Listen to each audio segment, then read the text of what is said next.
Halftime, a senator named Cruz going all out. Talked to Senator Ted Cruz, keying in on Keystone, but says his energy push isn't just about Keystone.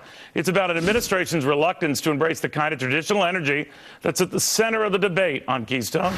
Senator Cruz says it's time the president walk his all-in energy talk, and that means more drilling, more fracking, and no more dilly-dallying. The senator joins us now from Washington.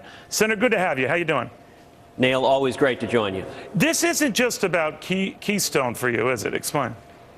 No, that's exactly right. I mean, the number one priority of people all across this country is bringing back jobs and economic growth. And Congress spends virtually no time even talking about it. Harry Reid's Senate does not address economic growth.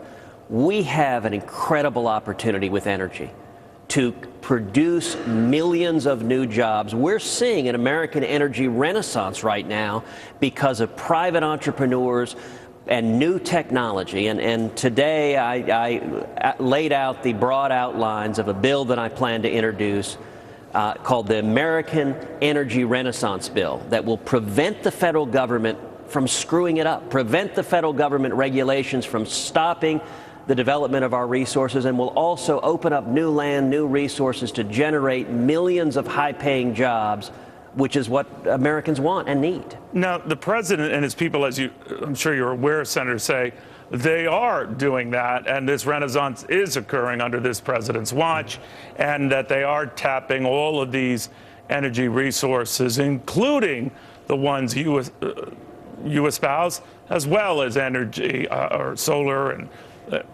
and all the others, wind, what have you. What do you say? Well, you know, when the president says that, he is actually carrying out what Hayek described as the fatal conceit, the belief that government produces and creates. Government isn't producing any jobs. The jobs are coming from the private sector. And in fact, it is certainly true. We are seeing an energy renaissance. If you go to North Dakota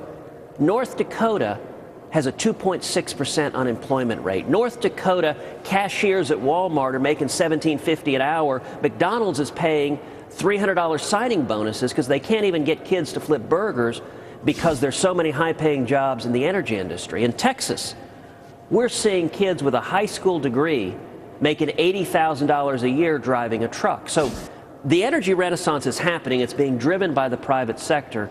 But yet the number one thing that could screw it up is the federal government coming in and stopping it. And by far the most dangerous thing the federal government could do is if it regulated fracking. So one of the specific elements of my bill is to prohibit the federal government from regulating fracking, leave it in the hands of the states. The states can ensure we have clean air, clean water, and yet not get in the way of generating jobs. Do you worry, though, Senator, that some states might be more lackadaisical than others, and we could have a situation like what happened with the BP oil spill in the Gulf, that they'll find ways around tough standards that already exist? Well, look, the real problem we have even at the state level is some states are too rigorous in the standards they put in place. Let me give an example.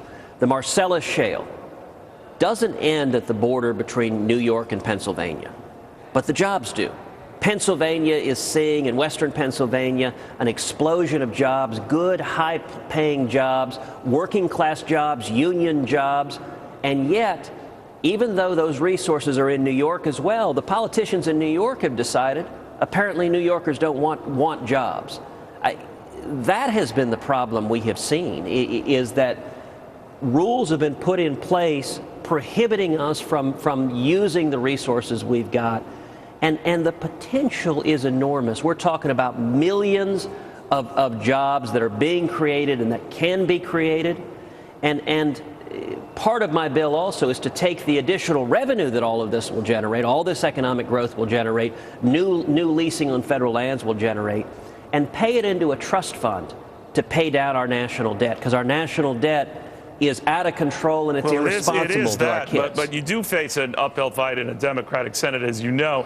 And I'm wondering now, with this debt ceiling deadline fast approaching, do you think, whether it's your measure or other measures, should be attached to any measure that raises that debt ceiling? In my view, we should not raise the debt ceiling without fundamental structural reforms to stop the out-of-control spending. But that never happens, Senator.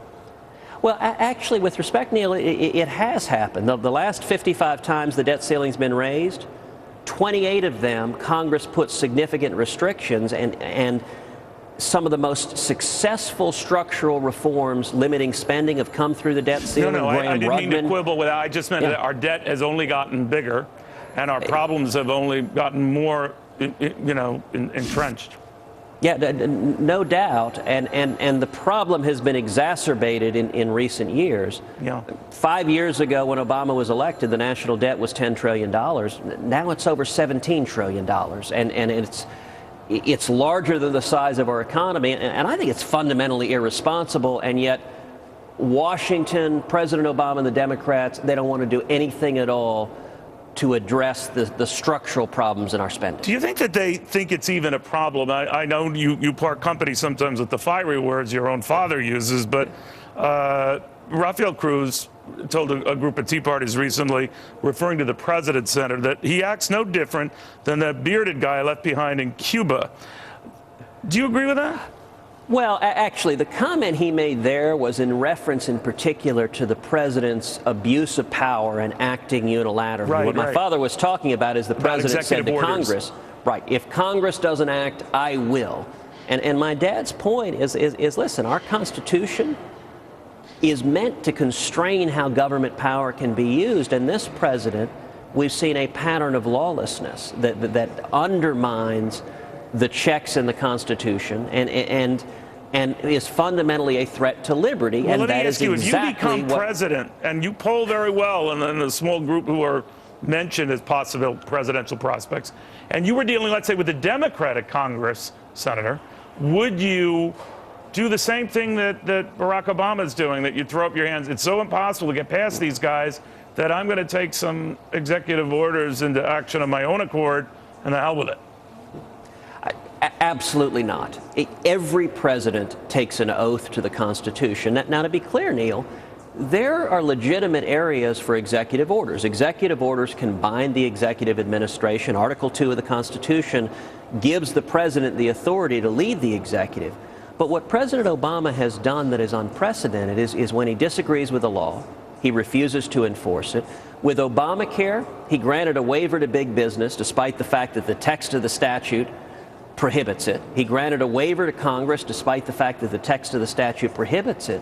And most strikingly, when over 5 million Americans lost their health insurance because of Obamacare, he didn't do what every other president would have done, which is go to Congress, say, hey, this law isn't working, it's hurting millions of Americans, let's change it. Instead, he just held a press conference where he instructed private insurance companies, issue policies that are illegal under the law. I'm telling you to violate the law. That's really dangerous. And Neil, that ought to trouble everybody, not just Republicans, but Democrats, independents, libertarians, because when a president can pick and choose which laws to follow and which laws to ignore, then he's no longer a president. Ted Cruz, thank you very much. Good seeing you again. Thank you, Neil. He's getting to be a very powerful force in the Republican Party. Ted Cruz.